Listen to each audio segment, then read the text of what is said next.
12 বছর পর দেশে আসলাম, এসে দেখি আমার বউ কবুল বলে আমার ছোট ভাইকে বিয়ে করলো। এই রিয়া, তুমি 3বার কবুল বলে আবার কাকে বিয়ে করলে শুনি? আমি তো তোমার স্বামী আছি। আমার মুখে এই কথাটি শুনে সবাই চমকে উঠলো সাথে সাথে, আর সবাই আমাকে ঘিরে ধরে। রিয়া বলল, তুমি বেঁচে আছো এখনো? তুমি তো মারা গিয়েছো।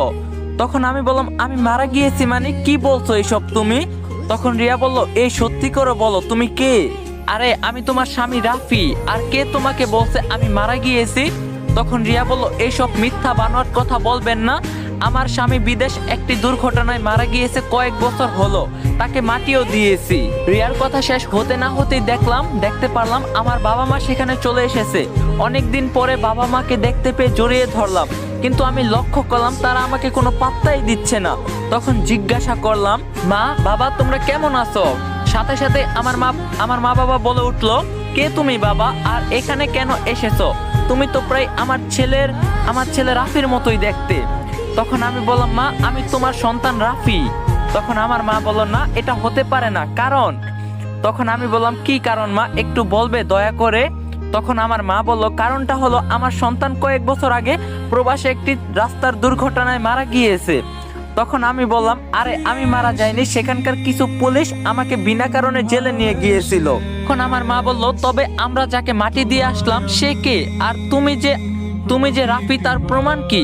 তখন আমি বললাম, আরে কি প্রমাণ দিতে হবে শুনি? আমি যে তোমাদের সন্তান এটাই তো অনেক। তখন আমার ছোট ভাই হাসিব বলে উঠলো, আপনি কি চলে যাবেন এখান থেকে, নাকি পুলিশের ব্যবস্থা করব আমরা? তখন আমি বললাম, আরে হাসিব তুই এত রেগে যাচ্ছিস কেন? হাসিব বলল, এই কে আপনার ভাই? হ্যাঁ আমার ভাই মারা গিয়েছে। তখন আমি বললাম, মা বাবা আমি তোমাদের রাফি। তখন আমার বাবা বলল, তার প্রমাণ কি দেখি? রাফি নিজের শরীর থেকে পোশাক খুলে ফেলে বলতে থাকে। রাফি বলল, বাবা তোমার মনে আছে আমার পিঠে জন্মের কিছু দাগ ছিল? তখন বাবা বলল, তখন রাফি বলল, তবে আমার পিছনে এসে দেখো সেই দাগগুলো এখন আছে কিনা। তো রাফির কথা মতো ওর বাবা পিছনে গিয়ে দেখে যে সত্যিই তো রাফির মতোই জন্মের দাগ আছে। তখন রাফি বলল, আরো প্রমাণ লাগবে? আমার পায়ে দেখো আমার 6টি আঙ্গুল আছে। এবার রাফির মা নিজেই দেখে আর সাথে সাথে চিৎকার দিয়ে বলে উঠে, হ্যাঁ এটাই আমার রাফি। বাবা তুই এতদিন কোথায় ছিলি বল? এই কথাটি শুনে সবাই থমকে যায়, কারণ যেই মানুষকে কয়েক বছর আগে মাটি দেওয়া হলো সে আবার কেমন করে আসলো? তখন রাফি বলল, মা আমি প্রবাসে একটি রাস্তার দুর্ঘটনা ঘটায়, যার কারণে আমাকে সেখানকার পুলিশ জেলে নিয়ে যায়।